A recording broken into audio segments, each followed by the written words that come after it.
Hey there, welcome to Here's What I Learned. I'm Jackie Hayes, a systems strategist, unapologetic, smutty romantasy lover, Dungeons & Dragons geek, and your no BS guide to building a business that works for you. This is the place where we swap stories, share lessons, and get real about the highs and lows of creating a life and business that actually feels good. No cookie cutter advice here, just honest conversations about what's working, what's not, and how to rewrite the rules to fit your version of success. So grab your favorite beverage, get comfy, and let's dive in.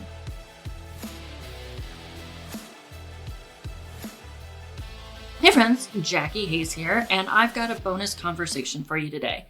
This episode originally aired as part of the Business with Ease Summit, hosted by the brilliant Becky McCleery. She's a strategy and operations consultant who gets what it means to build a business around your energy, not someone else's agenda. Becky and I had a conversation called Rhythms Over Routines, Designing Systems That Flex with Your Energy. And if you've ever felt like traditional system advice just doesn't fit how you actually move through the world, this one is for you. We talk about aligning your backend with your real life rhythms, letting go of rigidity, and why it's okay, actually smart, to build systems that ebb and flow with your seasons. I hope you enjoy our conversation. Welcome, Jackie. I am so grateful and excited to have you join us here today. I cannot wait to dive in, but before we do that, I would just love to learn a little bit more about you and your story. So can you tell us more about how you found your way to this work and how you started your business?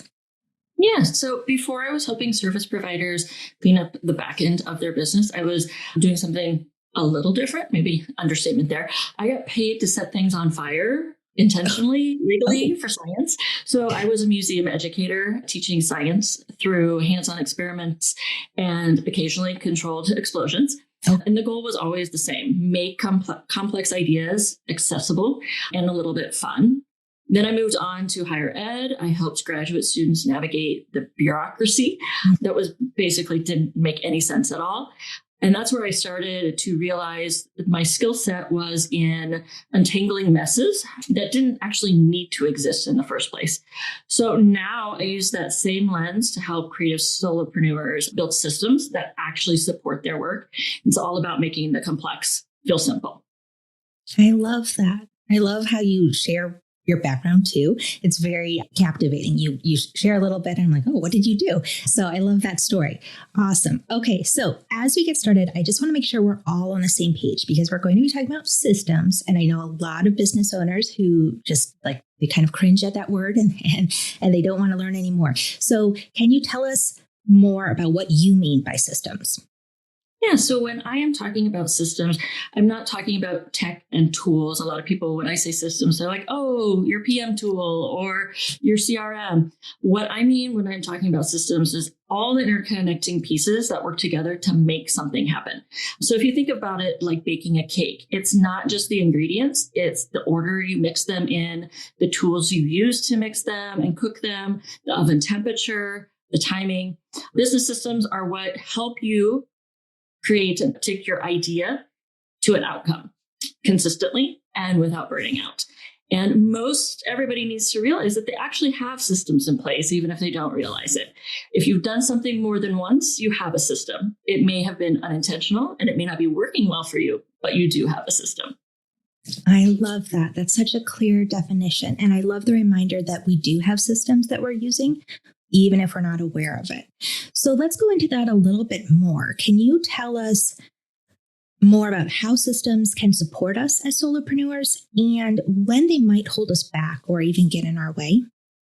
Systems can be a relief when they're built with your actual workflow and energy in mind, because they're going to help reduce decision fatigue and just make your business feel more spacious.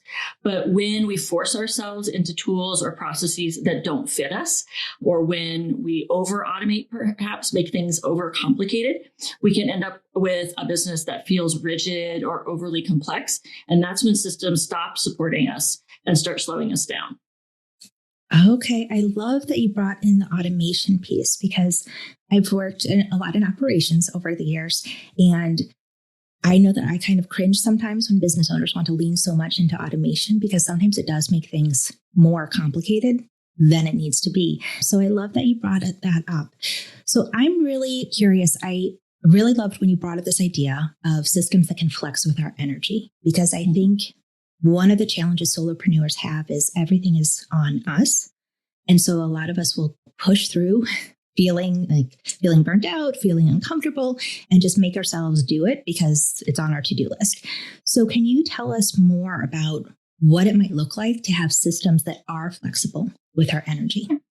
Absolutely. So a flexible system might mean batching tasks when you have the energy, and then letting things run on autopilot when your energy is lower. It could look like having templates for emails. So you're not writing from scratch every time. That does not mean that you're sending everybody the exact same email. You can leave space to personalize those.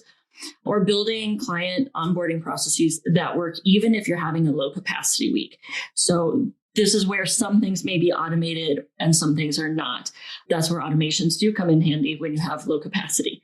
Mm-hmm. Flexibility isn't about doing less. It's about doing things in a way that honors how your energy actually works. Okay. So I'm wondering if, before we dig into how we can start creating some of these systems, if you might be able to come up with some examples for us as far as systems maybe you've helped clients build or that you use in your own business that are flexible. Sure. Let me talk about the lead management to client onboarding in my own business. So I like to focus on human design when I work with my clients, and especially their types. I need to build a system that not only honors my type as a Manny Gen, but I have to consider what the lead, those people I'm building relationships with, what their types are. And if they're a Manny Gen, I'm going to get it, and it's going to be easy for me to create a system. But if there's somebody who's a projector, maybe they may need more time. They're not going to want to necessarily make a decision right then and there, as opposed to a manifester who's going to go right full into yes or no. So projector, I might say to that person, I will get back to you in 48 hours. And if you have more that you need to ask, we can schedule another call, or we can see where you're at. And then you have reflectors who may need a whole 28 days because they work with the lunar cycle.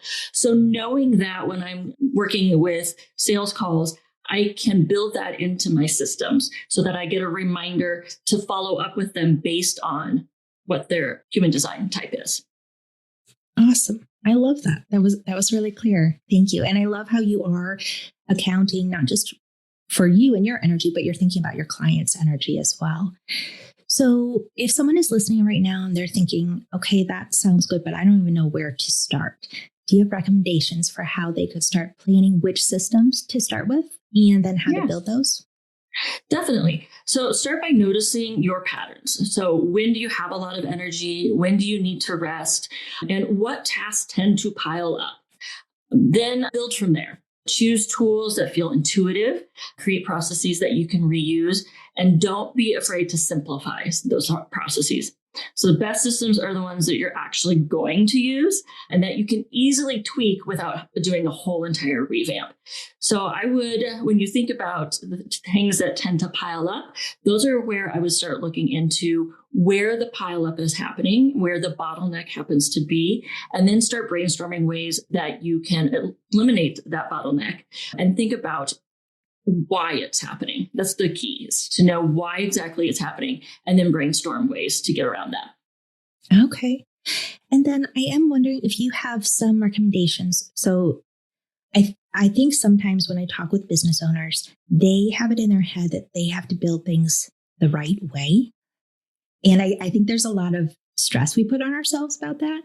So do you have any recommendations for kind of figuring out how to build something the right way for you, not that necessarily would work for any other business, but that works for you and your business? Yeah, that starts, I think, again, knowing your energy and knowing how you like to work. It also means knowing how you stay motivated. I know a lot of people won't start a task without that motivational push. And some folks shy away from things like project management tools because it doesn't give them enough of a dopamine hit. If you know you're somebody who needs that dopamine hit, but you would really like to use a project management tool, you can look for ones that help you with that. For instance, Monday has a bunch of sparkles that happen on the screen screen when you complete a task. Or you can set up an automation if you're using something like ClickUp that sends you an email that says, congratulations, you completed a task, and insert a funny GIF or something along those lines. So knowing what motivates you, how you like to work is where you really want to start. Okay. I love that. And I think what was coming up for me as you were talking to is we don't have to do it all at once. I know I tend to be one where I will listen to a conversation like this and I'll have all these ideas for these systems that I could build out. And then I burn out because it's just too much. So when you work with clients, do you pick one system at a time, or do you take on a few, or how does that work? Yeah. So when I work with my clients, I focus on the client journey. So I'm looking at the systems around lead management, client onboarding, service delivery, and client offboarding. And so we will focus on those one at a time and then look at them holistically if they choose to do so. So you don't want to try and revamp your entire business in one go. Pick one thing. If there is something around responding to your leads, where is that hanging? Where are the hangups for you on that? And start from there. Or sending invoices. Are you struggling with that? Look at those little things and start with one, see how it goes, and understand that your systems are going to constantly flex and change with you as your business grows and changes. Such a good reminder. Yes, I think that's one of the biggest things is, as I've helped clients in the past build systems, realizing, okay, as the business grows, this is no longer going to work. So we need to set up something else. So that kind of leads me to another question that was coming up as I was listening to you is, what recommendations do you have for a listener if they're wondering, like, how do I know that the system is no longer working for me? Or maybe I just need to make some little tweaks. I know I've worked with a lot of business owners who just want to ditch a whole system and find something new. And it doesn't always have to be that complicated. So do you have recommendations on kind of what to look for to see if they need an overhaul or just a few changes? Yeah, you can obviously work with someone like myself who can ask you the questions to dig in and find that. But you can also just spend a lot of time asking yourself questions. So if there's a system or a process in your business that you just dread, I would start there for whatever reason you dread it and ask yourself, why do I dread this? And then just keep going with the why questions until you get smaller and smaller. Sometimes it literally is one thing in that entire system that's teeny tiny that you just need to fix. And sometimes it is the whole system. But if you pick the one that you're dreading and just dig in with the questions, and this is where things like AI can be helpful, because if you use AI like ChatGPT as a thought partner and say, I have this system, this is how it works, it doesn't feel good to me. And then give it prompts like, can you ask me questions that help me dig into why it's not working?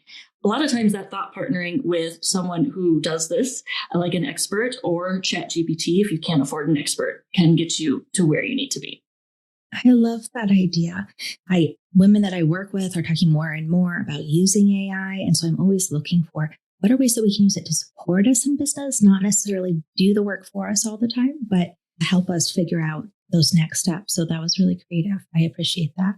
So if someone is listening right now and they're maybe feeling overwhelmed with systems in their business and they're thinking, I'd like to get to that, but I just don't even have time to focus on that. Because I think that's one of the challenges with solopreneurs is if we get busier, like we're growing, we have more clients, client work tends to take priority. Do you have recommendations for how to make time or how to even maybe hire someone who can take care of this for them? Yeah. So as far as making time, one of the things I would point out, especially when it comes to the client journey systems, is that if those are not working for you, they're also not working for your clients. So while client work may be something you feel is a priority, you are not serving them in the best capacity. So making time on your schedule is pertinent to having a good client experience. And then that means they're going to want to send more people your way. So whether that is sitting down, and one of the things I do is quarterly look at my systems and see what needs to be tweaked. And then I will build that into that quarter's action plans for the month. So if at the beginning of Q3, I have decided that my client onboarding feels clunky and is not working for me, then I'm going to spend a month or two in Q3 looking at that system and improving it. Again, bite-sized pieces, not whole entire pieces. And that's where you're going to find it easier to set aside time. But that's also going to depend on you and how you like to work. I'm a batch worker. I'm a deep focus worker. So for me, it would be setting aside like a Friday morning at the library, just digging in. But not everybody works that way. So others might just need an hour at the beginning of each day to work on that. I love that. That was really helpful. I think most business owners tend to wait until they feel like a system is breaking or really not working before they look at it. So I really appreciate that idea of looking at it quarterly to see what doesn't seem to be working, what could be improved, and all of that. That was really helpful. So I want to be mindful of everyone's time. And I know there are going to be listeners who are thinking, okay, I want more support from Jackie. I want to connect with her. Can you tell us more about how our listeners can connect with you beyond this session? Sure. The best place to start is my Start Here page on my website, jackiehayes.co. And that's no E in Jackie. It's a quick guide to what I do, who I help, and how we can work together. But you can also find me on Instagram at jackiehayes_OBM, where I share more about what sustainable systems look like in real life, as well as just my general life and personality as well. I want to thank you so much, Jackie, for being here and sharing your wisdom with us. I've learned a lot today, and I've worked in systems for years. So I appreciate you, and thank you so much for joining us. Thank you.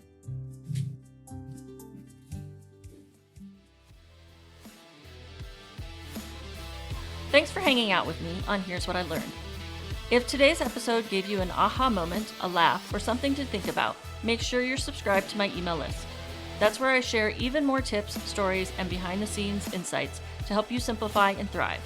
And remember, you get to do business and life your way. Until next time, keep experimenting, keep simplifying, and keep learning.